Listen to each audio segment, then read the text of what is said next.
தமிழ் நண்பர்கள் அனைவருக்கும் வணக்கம். விவோலேருந்து V30e அப்படின்ற ஃபோனை லான்ச் பண்ணியிருக்காங்க. இந்த ஃபோன் எந்த அளவுக்கு ஒர்த் இருக்குது.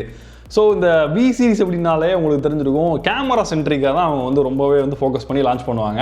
ஸோ இந்த ஃபோனுமே கேமராவில் தாறுமாறு அப்படின்றது போல சொல்கிறாங்க. கேமரா மட்டுமே ஒரு ஃபோனுக்கு வந்து முக்கியம் கிடையாது, அதை தாண்டி பலவிதமான ஃபீச்சர்ஸ் கூட வந்து இருக்குது. 28,000 பட்ஜெட்டில் ஸ்டார்ட் ஆகிற இந்த ஃபோன் யாருக்கெல்லாம் செட் ஆகும், யாருக்கெல்லாம் செட் ஆகாது அப்படின்றத ரொம்ப தெளிவாக பார்க்க போகிறோம். வாங்க வீடியோ ஸ்டார்ட் பண்ணலாம். ஸோ ஃபர்ஸ்ட் இந்த ஃபோனில் இருக்க சூப்பரான விஷயங்களை பற்றி பேசுகிறோம். அதுக்கப்புறம் இதில் சரியில்லாத விஷயத்தை நான் பேச போகிறேன்.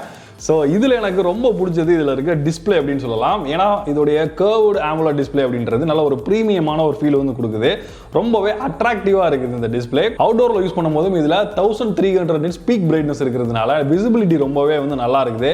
அது மாதிரி வீவிங் ஆங்கிள்ஸும் கரெக்டாக வந்து இருக்குது. இது இல்லாமல் இந்த ஃபோனில் 120 Hz ரெஃப்ரெஷ் ரேட் கொடுத்துருக்காங்க. ஸோ நம்ம யூஸ் பண்ணும்போது இப்படி ஸ்க்ரோல் பண்ணும்போதெல்லாம் நல்ல ஒரு ஸ்மூத்தியான ஒரு ஃபீல் இருக்குது. எஸ்பெஷலி நீங்கள் இந்த செட்டிங்ஸ் அது மாதிரி வந்து மெயின் மெனு இதெல்லாம் வந்து ஓப்பன் பண்ணி இப்படி ஸ்க்ரோல் பண்ணீங்க அப்படின்னா அந்த ஐகான்ஸ் எல்லாமே நல்ல ஸ்மூத்தான ஒரு ஸ்க்ரோலிங் வந்து கிடைக்குது. இதை தாண்டி இது ஒரு AMOLED டிஸ்பிளேன்றதுனால அந்த கலர் குவாலிட்டியா இருக்கட்டும், அந்த மாதிரி கலர் ரிப்ரொடக்ஷனா இருக்கட்டும், இது இல்லாம அந்த பிளாக்கோட லெவல்ஸா இருக்கட்டும், எல்லாமே ரொம்ப அக்யூரேட்டாவும் ரொம்ப குவாலிட்டியாவும் இருக்குது. நெக்ஸ்ட் இந்த ஃபோனோட பேட்டரி, இங்க 5500 mAh பேட்டரி வந்து யூஸ் பண்ணியிருக்காங்க. இதுக்கு சப்போர்ட் பண்றதுக்காக ஒரு 44 வாட்ஸ் சார்ஜரும் வந்து பாக்ஸ்லயே ப்ரொவைட் பண்றாங்க. இந்த phone maximum 44 watts charging support பண்ணுது. ஸோ இது மூலமா நம்ம சார்ஜ் பண்ணும்போது 0 to 100 சார்ஜ் ஆகிறதுக்கு 1 மணி நேரம், அதாவது கிட்டத்தட்ட 55 நிமிஷம் வந்து கரெக்டாக வந்து எடுத்துக்குது. இதோட பேட்டரி லைஃபை பொறுத்தளவுல நல்ல ஒரு பேட்டரி லைஃப் வந்து இருக்குது. ஏன்னா நம்ம நல்லா ஹெவி யூஸ் பண்ணீங்க அப்படின்னாலே உங்களுக்கு ஒரு நாள் வரைக்கும் நல்ல ஒரு பேட்டரி லைஃப் வந்து கிடைக்கும். ஸோ நம்ம டெஸ்ட் பண்ணும்போது இதோட SOT பொறுத்தளவுல ஒரு 6 மணி நேரம் யூஸ் பண்ணதுக்கு அப்புறமும் 40% ரிமைனிங் பேட்டரி வந்து இருந்தது. இப்போ இந்த ஃபோனோட ஒரு முக்கியமான பார்ட்டுக்கு வரும், இதோடைய கேமராஸ். ஸோ இங்க வந்து பார்த்தீங்கன்னா ரியர் சைடில் டுயல் கேமரா செட்டப் வந்து கொடுத்துருக்காங்க. ஒன்று வந்து 50 மெகாபிக்சல் சப்போர்ட் பண்ணக்கூடிய ஒரு மெயின் சென்சரும், அது இல்லாமல் ஒரு 8 மெகாபிக்சல் வைட் ஆங்கிள் சென்சரும் கொடுத்துருக்காங்க. அப்படியே ஃப்ரண்ட் சைடில் வந்தோம் அப்படின்னா இங்கேயுமே வந்து பார்த்தீங்கன்னா 50 மெகாபிக்சல் சென்சர் வந்து யூஸ் பண்ணியிருக்காங்க. ஸோ ஏன் இந்த 50 மெகாபிக்சல் அப்படின்னா இவங்க வந்து செல்ஃபிக்கு வந்து ஒரு நல்ல ஒரு இம்பார்ட்டன்ஸ் வந்து கொடுக்குறாங்க அப்படின்றதுனால இங்கே வந்து 50 மெகாபிக்சல் சென்சர் வந்து இருக்குது. ஸோ இதில் எடுக்கப்படுற ஃபோட்டோஸ் எப்படி இருக்குது அப்படின்னு பார்த்தீங்க அப்படின்னா ரியர் சைடில் இருக்கிற அந்த சென்சர் வந்து பார்த்தீங்கன்னா சோனியோடைய IMX882 அப்படின்ற சென்சர் தான் வந்து யூஸ் பண்ணியிருக்காங்க. ஸோ இதில் எடுக்கப்படுற ஃபோட்டோஸோடைய கலர் ரிப்ரொடக்ஷன் ரொம்பவே நல்லா இருக்குது. அது மாதிரி HDR லெவல்ஸுமே சூப்பராக இருக்குது. அதாவது நீங்கள் பேக்ரவுண்டில் ஒரு ஒயிட்டான ஏரியா இருக்குது அப்படின்னா கூட நீங்கள் எடுக்கும் பொழுது அது ஒயிட்டாக தெரிஞ்சாலும் அதோட ப்ராசஸிங் பண்ணி அந்த ஒயிட்டை வந்து அது கரெக்டான ஒரு கலருக்கு வந்து கொண்டு வர்றது, அந்த HDR ப்ராசஸிங் ரொம்பவே அக்யூரேட்டாக அந்த ஃபோனில் வந்து பண்ணுறாங்க. அதுவும் இல்லாமல் அந்த ஃபோட்டோவோட கிளாரிட்டியும் சூப்பராக இருக்குது. அது மாதிரி அதோட டைனமிக் ரேஞ்சுமே வந்து பார்த்தீங்கன்னா பக்காவாக வந்து கொடுத்துருக்காங்க. அப்படியே போர்ட்ரைட் ஷாட்ஸ்க்கு வந்தோம்னாலும் போர்ட்ரைட் ஷாட்ஸோட குவாலிட்டி ரொம்பவே நல்லா இருக்கு. பட் இந்த எட்ஜ் டிடெக்ஷன் வந்து பார்த்தீங்கன்னா ரொம்பவே ரேரா ஒரு சில நேரங்களில் அந்த எட்ஜ் டிடெக்ஷனில் ஒரு எரர்ஸ் வந்து வருது. அடுத்ததாக ஒரு கேமராவோட முக்கியமான விஷயமே அந்த கேமரா லோ லைட்டில் எப்படி பர்ஃபார்ம் பண்ணுது அப்படின்றத வச்சு தான். ஸோ இந்த கேமரா வந்து பார்த்தீங்கன்னா லோ லைட்டில் ரொம்பவே நல்ல ஒரு பர்ஃபார்மன்ஸ் வந்து கொடுக்குது. எக்ஸாம்பிளுக்கு ரொம்பவே இருட்டான ஏரியாஸில் நம்ம ஃபோட்டோஸ் வந்து எடுத்தாலும் அதில் இருக்கிற அந்த லைட்டவே நல்லாவே ப்ராசஸ் பண்ணி அவுட்புட்டில் ஓரளவுக்கு கிளாரிட்டியான ஒரு விஷயங்கள் நமக்கு வந்து கிடைக்கிறதுனால இந்த கேமரா லோ லைட்டில் எந்த அளவுக்கு பர்ஃபார்ம் பண்ணுதோ அதை விட பல மடங்கு டே லைட்டில் பர்ஃபார்ம் பண்ணுது. ஸோ நல்லா டே லைட்டில் பர்ஃபார்ம் பண்ணக்கூடிய நிறைய கேமராஸ் வந்து பார்த்தீங்கன்னா லோ லைட்டில் பர்ஃபார்ம் வந்து பண்ணாது, கிரைன்ஸ் வந்து ஆகும். அது மாதிரி இந்த மாதிரி ஃபோன்ஸ் மாதிரியான விஷயங்கள் எல்லாம் ரீப்ரொடக்ஷன் அந்த அளவுக்கு நல்லா இருக்காது. ப்ராசஸிங் பண்ணும்போது ஒரு மாதிரி டாட்டாக தெரியுற மாதிரியான இஷ்யூஸ் எல்லாம் நிறையா வரும். அதுவே இங்கே வந்து பார்த்தீங்க அப்படின்னா நைட் டைம் ஃபோட்டோகிராஃபியில் நல்லாவே வந்து இம்ப்ரூவ்மெண்ட் பண்ணி அந்த ரிசல்ட்ஸ் வந்து பார்த்தீங்கன்னா நல்லாவே என்ஹான்ஸ் பண்ணி கொடுக்கறதுக்கான சாஃப்ட்வேர் ஆப்டிமைசேஷன் பண்ணியிருக்காங்க. அது மாதிரி இந்த ஃபோனோடைய செல்ஃபின்னு வரும்போதுமே இங்கே 50 மெகாபிக்சல் தான் யூஸ் பண்ணியிருக்காங்க. அதோட குவாலிட்டியுமே ரொம்ப அக்யூரேட்டாக வந்து இருக்குது. அது மாதிரி ஸ்கின் டோன்ஸ் எல்லாமே நல்லாவே வந்து நமக்கு வந்து கிடைக்குது. எஸ்பெஷலி இதில் வந்து ஆட்டோ ஃபோக்கஸும் வந்து சப்போர்ட் இருக்கிறதுனால நம்ம ஃபோக்கஸிங் இஷ்யூலாம் பெரிய லெவலில் வந்து இல்லை. அப்புறம் நம்ம லோ லைட்டில் எடுக்கும்போது கூட ஸ்கின் டோன்ஸில் பெரிய லெவலில் சேஞ்சஸ் வந்து இல்லாதனால அந்த செல்ஃபி கேமராவுமே பார்த்தீங்க அப்படின்னா ரியர் கேமரா அளவுக்கு நல்லாவே ஒரு பர்ஃபார்ம் பண்ணுது. அது மாதிரி வீடியோன்னு வரும்போது ஃப்ரண்ட் அண்ட் பேக் ரெண்டுலையுமே நம்மளால 4K 30 fps வரைக்கும் வீடியோ வந்து எடுக்க முடியும். ஸோ வீடியோட குவாலிட்டியுமே ரொம்ப நல்லா இருக்கு. கேமராஸ் தாண்டி இதில் in display finger print sensor வந்து கொடுத்துருக்காங்க. அதோடைய பர்ஃபார்மன்ஸுமே ரொம்ப அக்யூரேட்டாகவும் ஃபாஸ்ட்டாகவும் இருக்குது. அடுத்ததாக டிசைன் பொறுத்தளவுலையும் பார்த்தீங்க அப்படின்னா நல்ல ஸ்டன்னிங்கான ஒரு டிசைன் வந்து பண்ணியிருக்காங்க.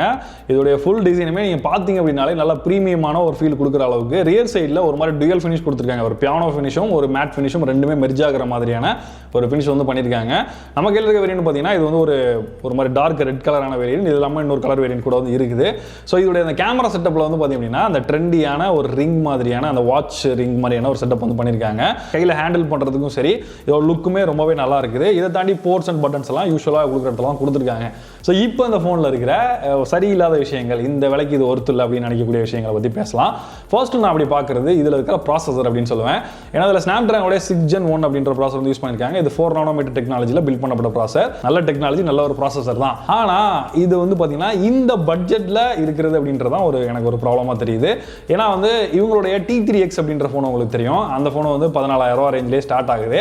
அந்த ஃபோன்லையும் இதே ப்ராசஸர் தான் கொடுத்துருக்காங்க. அதே டபுள் மடங்கு ப்ரைஸில் 28,000 இருக்கிற இந்த ஃபோன்லையும் அதே ப்ராசஸர் தான். ஸோ இந்த ப்ராசஸர் வந்து ஒர்த் இல்லாத ப்ராசஸரான்னு கேட்டிங்கன்னா இந்த ப்ரைஸ்க்கு கண்டிப்பாக ஒர்த் இல்லை அப்படின்னு தான் வந்து சொல்லுவேன். ஆண்ட்ராய்டு ஸ்கோரை பொறுத்தவரை நான் டெஸ்ட் பண்ண வரைக்கும் 5,67,912 அப்படின்ற ஸ்கோர் வந்து கிடைக்குது. ஸோ ஒரு 30,000 ரேஞ்சில் இருக்கிற ஒரு ஃபோனுக்கு இந்த ஆண்ட்ராய்டு ஸ்கோர் அப்படின்றது ரொம்பவே ஆவரேஜான ஒரு ஸ்கோர் அப்படின்றது தான் உண்மை. இந்த ஃபோனில் நம்ம CPU த்ராட்லிங் டெஸ்ட் வந்து பண்ணும்போது இதில் நமக்கு 80% ஸ்டெபிலிட்டி வந்து கிடைச்சது. ஹீட்டிங் இஷ்யூ இந்த ஃபோனில் பெருசாக இல்லை.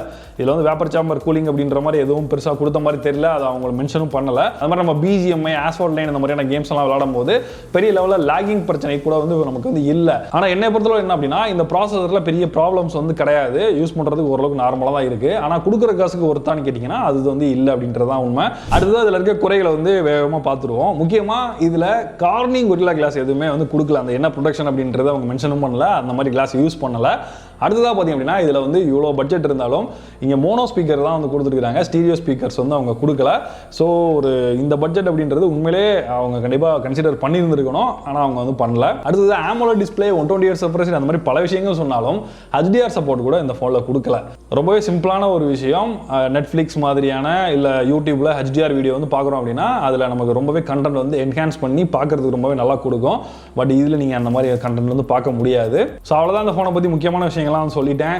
நல்ல விஷயங்கள் என்ன, சரியில்லாத விஷயங்கள் என்னன்றது தெரிஞ்சிருப்பீங்க. இதோட 8GB RAM மற்றும் 128GB ஸ்டோரேஜோட 28,000 ரூபாய்க்கு சேல் பண்றாங்க. இது இல்லாம 8GB மற்றும் 256GB ஸ்டோரேஜோட இது வந்து 29,999 ரூபாய்க்கு சேல் பண்றாங்க. 2,000 ரூபாய் வித்தியாசம் இருக்குது அந்த 256GBக்கும் இதுக்கும். ஸோ வெர்டிக்டா நான் சொல்ல விரும்புறது என்னன்னா சாஃப்ட்வேர் பத்தி கூட நான் பெருசா பேசல. ஏன்னா யூஸ்வலா நீங்க விவோ ஃபோன்லாம் வாங்கினீங்கனாலே உங்களுக்கு தெரியும் அந்த எக்ஸ்பீரியன்ஸ் தான் எல்லா ஃபோன்லையும் இருக்க போது. பெரிய லெவலில் மாற்றங்கள்லாம் கூட வந்து கிடையாது.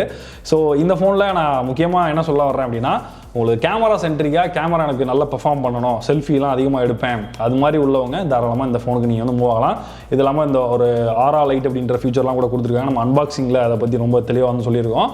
ஸோ டிசைன் வைஸ் நல்லா லுக் ப்ரீமியமான ஒரு டிவைஸ். எல்லா விஷயத்துலையும் ஓகே தான். ஒன்றும் பெரிய லெவலில் இந்த ஃபோனில் எல்லாமே கிட்டதாக இருக்குது அப்படின்னு சொல்கிறவங்களுக்குலாம் ஒன்றும் பெருசாக இல்லை. பர்ஃபார்மன்ஸ் மட்டும் வந்து பார்த்தீங்கன்னா ஒரு பர்ஃபார்மன்ஸ் ஓரியன்டாக ஒரு ஃபோன் வாங்குறவங்களுக்கு கண்டிப்பாக ஒர்த் இல்லை அப்படின்றதானே ஒழிய நீங்கள் நார்மலாக யூஸ் பண்ணுறதுக்கோ இல்லை ரெகுலரான டாஸ்க் பண்ணுறதுக்கோ அது மாதிரி ஓரளவுக்கு கேம்ஸ் எல்லாம் ரொம்ப ஹெவியான கேம் அந்த மாதிரி ரொம்ப டைம் ரொம்ப நேரம் விளையாடுற அப்படி இல்லாமல் ஓரளவுக்கு நார்மலான கேம்ஸு அதெல்லாம் விளையாடுறதுக்கு இந்த ஃபோனில் எந்த ப்ராப்ளமும் வந்து வராது. ஆனால் இந்த காசுக்கு இந்த ப்ராசர் ஒர்த் இல்லை அப்படின்றதான் என்னோட இது. ஓகே நம்மளே இன்னொரு இன்ட்ரெஸ்டிங் வீடியோ சந்திப்போம். நான் Johnson Tosh from Tamil today tech. நன்றி, வணக்கம்.